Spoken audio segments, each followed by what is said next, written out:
Tired beyond belief. Day 3, the last day, third day.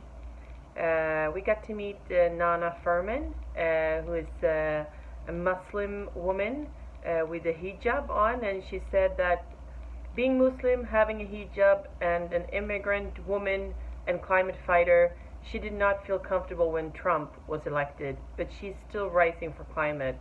She held a really great speech today. We got to meet Ken Berlin, the CEO of Climate Reality Project again, and he was describing the project to us and what the objective and mission is for the project, and also why we should be optimistic and not just tired.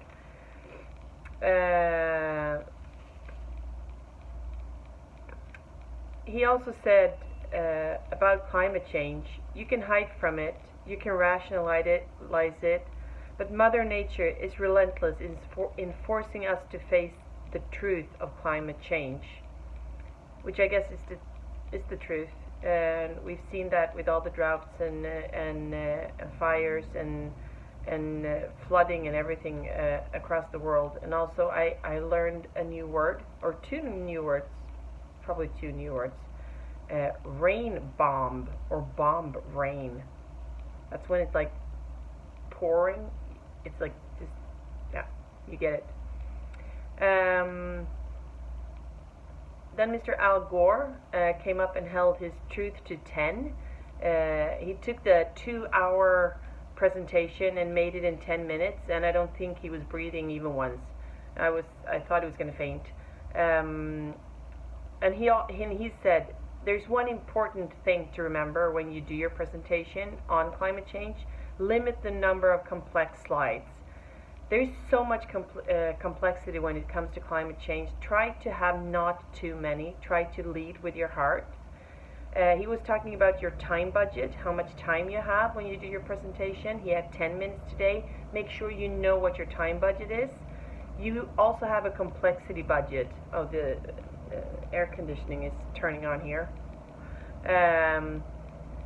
Because if everything is complex, you will lose your audience. And you also have your hope budget. Your hope budget has to be large, because it's hope that's going to make you act, not fear. And there are 3 questions that we have to ask ourselves. Must we change? Can we change? Will we change? And must we change is facing and showing all the bad things that are going on, all the proofs that climate change is real. And it can be graphs and it can be pictures of flooding, for instance. And can we change? That are the solutions. And will we do it? Yes, because we do have the solutions. To make the best impact when you talk about climate change, use recent examples from what has happened, the most recent example, and preferably something that is from where your near audience come from. It's much easier when we've been here in LA. A lot of examples have been from California, of course, and if there are examples from LA, they've taken them. And of course, if it would have been a primarily Swedish audience, Swedish examples would have been good.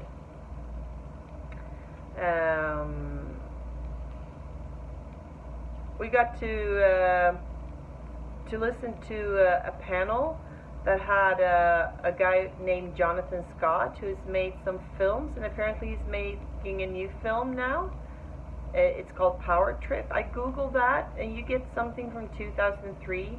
Maybe I was zooming out a bit here. I'm going to make sure I get a hold of that. And he also said we're going to hold people accountable if we don't do anything about climate change. We got to meet this really great girl. I'm not a girl, that is to minimize her, but Naleli Kobo.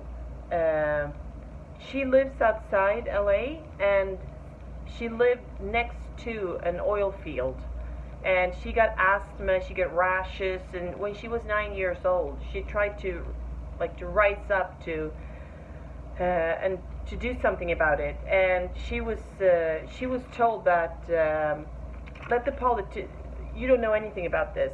Let the politicians, it's chemicals and all that kind of stuff. And she said, I don't know about chemicals and stuff, but I do know my community. And I do know what has happened to our community by having that oil field here. And she said, if I can do it, anyone can do it. And she's now 17 years old, and she's like the wisest person, not that I met maybe, but one of the wisest persons. So, such a cool, almost woman, maybe woman. And everyone has been talking about that authenticity is authenticity. Oh my God, I am tired. Is crucial. Share stories, not just facts, but also facts, but more stories, because it's the stories that you will remember. Be a storyteller.